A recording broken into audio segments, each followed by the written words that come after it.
Surprise, surprise, something happened in the NBA this week. This is episode 8 of the Royal City Hoops podcast. I'm Bill, and we're going to talk about the Chicago Bulls, them hiring Arturas Karnisovas. Ooh, let me move the mic so you can see me a little bit better. Them hiring Arturas Karnisovas and how they're going to fix or rehabilitate their team. So, I don't know if you know anything about Arturas Karnisovas. Maybe you don't. I remember him from his days playing at Seton Hall, where he was probably a precursor to what your NBA stretch 4 is now. You know, typical Euro, shooting outside, stretchy, not super athletic, but very skilled. Played 4 years at Seton Hall for PJ Carlesimo and then moved on to Europe, where he had a very successful career, and then eventually joined an NBA front office. Now, he started out scouting for the Rockets, then ended up in the Nuggets front office, where he's been for the last few years, and then now he's the VP, I think it's VP of basketball operations for the Bulls, just announced. So he's going to be reshaping that team. Now, think about what he's done or what Denver has done. Tim Connolly's in charge there, and Karnisovas has been a part of that. Denver has, in the past, drafted well. They've got a lot of mid-round first picks. You know, if you want to think about Gary Harris and Jamal Murray and Michael Porter Jr. So they've had mid-lottery, mid-first round that they've managed to build rosters around. They really lucked out with Nikola Jokic, who was a 41st pick.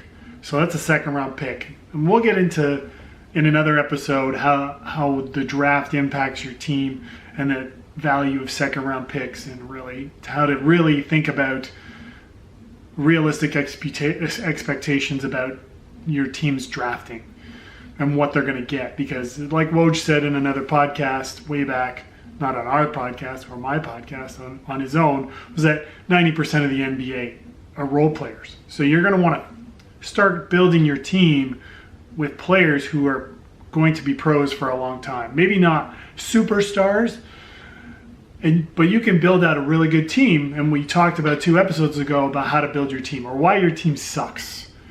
Now, the Bulls are a perfect example. They suck. They don't need to fix their team. It's more of a rehabilitation because their brand is the Bulls. Think of Michael Jordan, Derrick Rose. Those teams are really good.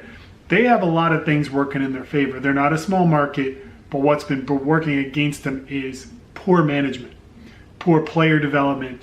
They have ownership group that meddles in what's happening. Jim Boylan, I'm going to assume, is on his way out. I think people assumed that long before Karnisovas was hired.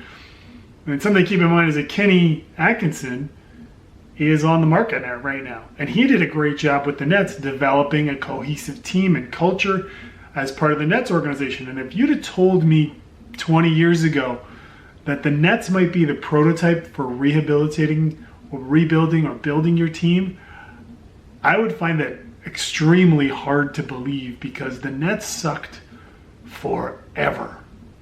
And now they're maybe the role model for how you want to build your team. They drafted well. They got players who they developed. They traded for players that had potential. Example, D'Angelo Russell. They signed players to reasonable deals. They traded for picks. They used everything very well to build a team, and they didn't swing for the fences. If you look on the other side of New York, the Knicks are always swinging for the big free agents. Well, the Nets built their team little pieces at a time, and then when they were competitive and they had built a culture of winning, guess what happened? Kevin Durant and Kyrie Irving decided, those guys got it together. We're going over there. Now, to me, the Bulls can do that. Let's dig into their roster. I mean, we'll start with the coach. I think Jim Boylan's pretty much done. I mean, the guy had a punch card system at the gym at the Chicago United Arena. So I don't think, too gimmicky. It's too collegey or too just, it's not going to work. He's done. He's lost the players. Sorry if you hear something clicking around. That's my dog running around next to me. But they do have some pieces on their roster that I don't think you can necessarily say, oh, we're going to build around that. But I think they're pieces that are building blocks. That, like New Jersey did, they had a good team. They built a winner, and then they were attractive to free agents. Chicago as a market is attractive, but their organization is a dumpster fire. So let's dig into their roster. We've talked about their coach, Jim Boylan, likely out. The role model, the flagship for rebuilding your teams, Coach Kenny Atkinson, who was there along that whole way, is available. So that could be something they make a quick move on. Now, in terms of their players, they have Kobe White. They have a lot of young, talented, unproven players that can turn into something if you develop them. So it's not necessarily all about where you're drafting, but your organization and who you're drafting and how you develop them. I don't think anybody would have thought that Giannis or Kawhi were going to turn into these great players because they were drafted with the 15th pick in the draft. So 14 teams didn't see what those two teams saw. And I don't think Milwaukee or San Antonio saw those guys turning into what they are. I mean, prime example is the late great Kobe Bryant was the 13th pick in the draft and was traded for Vlade Divac. So let's not think that having high draft picks is the only way to go. But they have Kobe White, they have Lauri Markkanen, they have Wendell Carter. Three pieces that I think are good, solid, that can develop. I like Satoransky, who's a nice role player who knows how to play, doesn't get in the way. He's not a world beater. Maybe at $10 million, he's a reasonable priced player, but they only got him for 2 more years.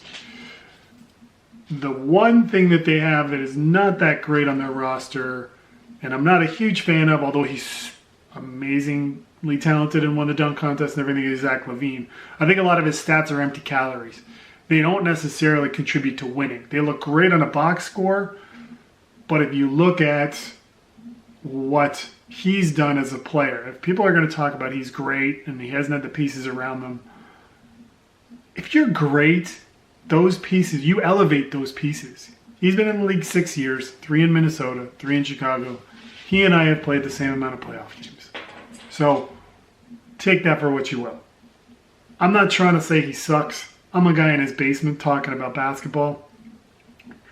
Also, to keep in perspective of how good NBA players are, if you've never seen the Scallenge with Brian Scalabrine, I'll try to put that somewhere a link to that in the show notes on YouTube, because that really tells you how good those guys are. But anyhow, we're sidetracked. Zach LaVine to me is just empty calories, like I said. He doesn't really, what he does doesn't necessarily contribute to winning. He's not great on the defensive side of the ball. He gets lost. His offensive game produces great stats, but doesn't really produce or elevate his team to win. So he's on the books for another $19 million for another 2 seasons. That's not great, but he's a piece that you can play with. He can be part of a culture, part of a rebuild, and I think that's probably something he wants. He doesn't suck.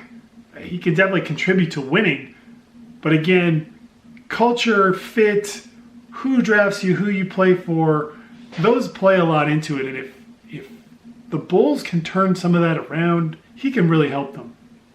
They also have Otto Porter, who's got $28 million coming up on his deal the end of this season, or not this season, the coming season.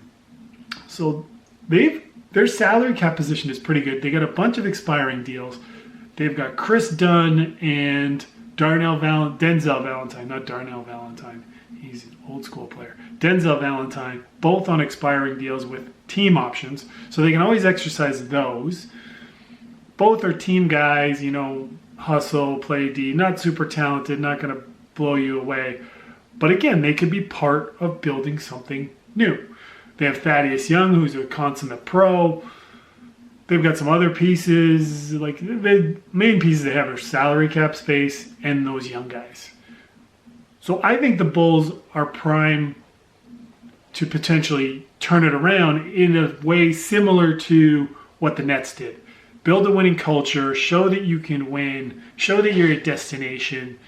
As an organization, players are very discerning about who they're going to play for. they're paying attention not just to markets and money, because the game's global. LeBron James is the one who kind of spearheaded the fact that even if you play for the Cleveland Cavaliers, you can be a global marketing figure.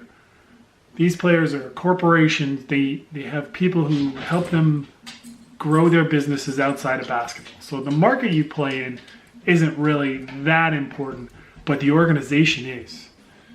So New Jersey has done a great job. I would look for the Bulls to kind of kick tires on Kenny Atkinson pretty quickly. And I don't know that they're going to make a lot of roster moves or that they can. I think they'll make some tweaks, maybe try to collect some picks, draft better, change their culture, and we'll see how they play in the coming years. I mean, who knows? I personally, right now, I don't think there's going to be an NBA season. So we'll see how that plays out.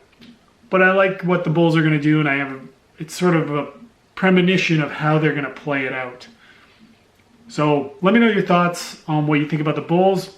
I could be totally off. I haven't been day drinking yet, given our Groundhog Day scenario, and my kids are at my mom's, so I got time to do that. But like if you like, comment if you got something to say, and subscribe at your own risk. Thanks for listening.